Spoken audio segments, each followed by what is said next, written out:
Brecht. Yo soy Valentina Ortega. Y yo soy Sofía Franco. Del grupo 3 de Fisiología, y hoy vamos a hablar del potencial de membrana y potencial de acción con la presencia de ciertas toxinas. La tetradoxina es una neurotoxina muy potente, la cual actúa sobre los canales de sodio dependientes de voltaje, que están presentes en la membrana de las neuronas y de las fibras celulares. La tetradoxina se une a los poros externos de los canales de sodio, actuando como un tapón, impidiendo que el sodio entre a la célula cuando ésta intenta activarse. Es como si fuera una chispa eléctrica que dispara la neurona, y si el sodio nunca entra, la chispa nunca se da.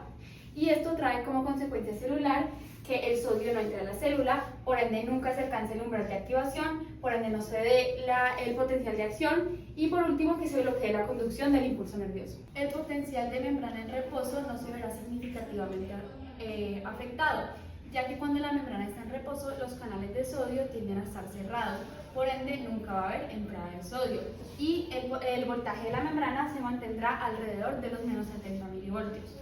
El problema aparece cuando hay un estímulo. Cuando hay un estímulo, los canales de sodio tienden a abrirse para que el sodio entre rápidamente a la célula. Si eso no pasa, nunca habrá una fase de despolarización rápida.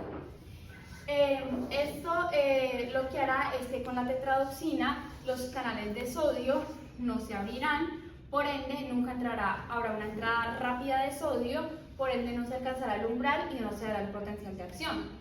Esto se puede observar en la gráfica, ya que el voltaje de la membrana se mantendrá alrededor de los menos 70 milivoltios, alcanzará a los menos 50 milivoltios, pero luego se estabilizará en los menos 70 milivoltios, ya que esta inhibe que los canales de sodio se abran, por ende nunca va a haber una fase de despolarización rápida. Esta toxina producirá una parálisis flácida progresiva, ya que los canales de sodio se bloquean, y esto eliminará los potenciales de acción necesarios para la contracción muscular y conducción nerviosa. Clínicamente lo que pasará primero es que se perderán las sensaciones como el hormigueo o el entumecimiento, luego se comprometerá la función motora y por último se dará una parálisis de los músculos respiratorios. Esto causará una causa de muerte que sería la parálisis respiratoria. Un aspecto importante a destacar es que el paciente siempre permanecerá consciente, ya que nunca se afectará el estado de conciencia de este. Y un aspecto clave a tener claro es que lo que hace la tetradotoxina es quitar la capacidad, la función eléctrica, o sea, la célula estará viva, pero no tendrá el poder de comunicarse ni conducirse. Yo les voy a hablar de la dedrotoxina. Entonces, ¿qué saben?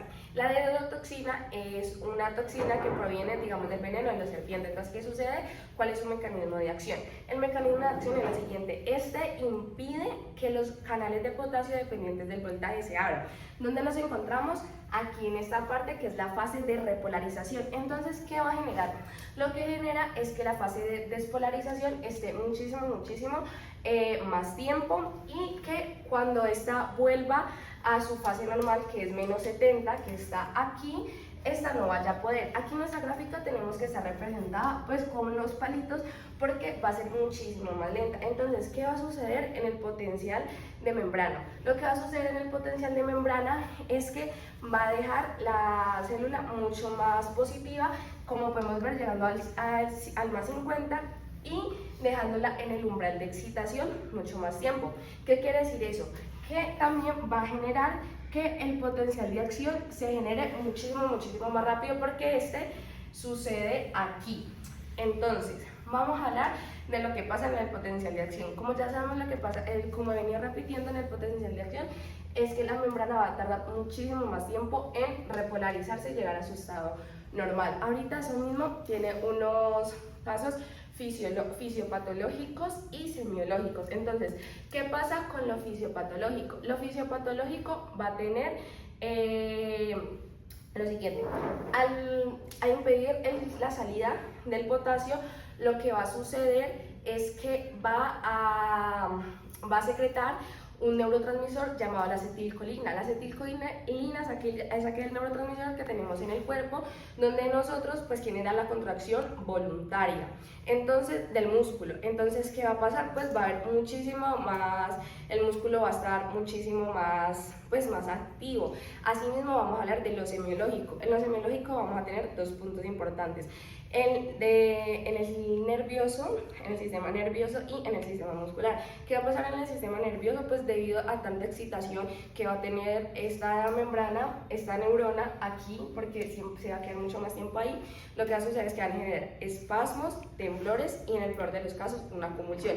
Asimismo en el músculo se va a fatigar. ¿Por qué? Y puede perder su funcionalidad normal, porque va a estar mucho tiempo esta neurona excitada, entonces le va a dar como señales al músculo de que siga, lo que va a generar un fatigamiento muscular.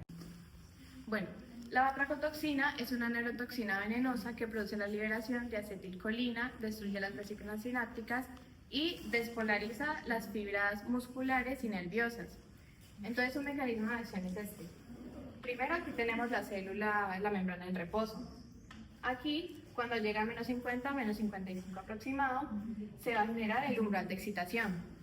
Y a partir de acá se van a empezar a abrir los canales de sodio. Pero ¿qué pasa con la presencia de esta neurotoxina? Es que se va a pegar en la parte interna de los canales y los va a mantener abiertos. Por lo que llega a su potencial de acción y al no cerrarse y al mantenerse abiertos va a entrar y entrar sodio. Entonces se va a mantener en su potencial de acción.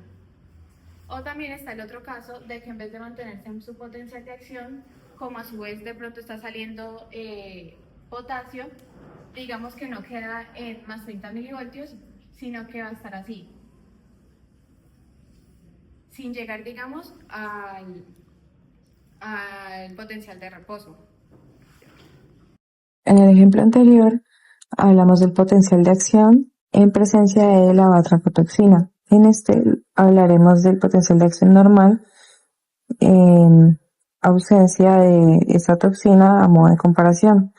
Entonces sabemos que la membrana inicia en un potencial de reposo de menos 70, va a llegar a su umbral de excitación, que es aproximadamente menos 55 milivoltios, y a partir de acá se van a empezar a abrir los canales de sodio dependientes de voltaje, que estos son los que van a, digamos, a causar el potencial de acción, que es más 30 milivoltios.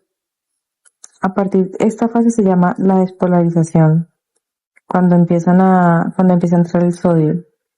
Después empieza la fase de repolarización, que es cuando los canales de potasio se activan para sacar el potasio fuera de la célula, de la membrana, para así poder volverlo a su estado inicial, o sea, volver su interior más negativo.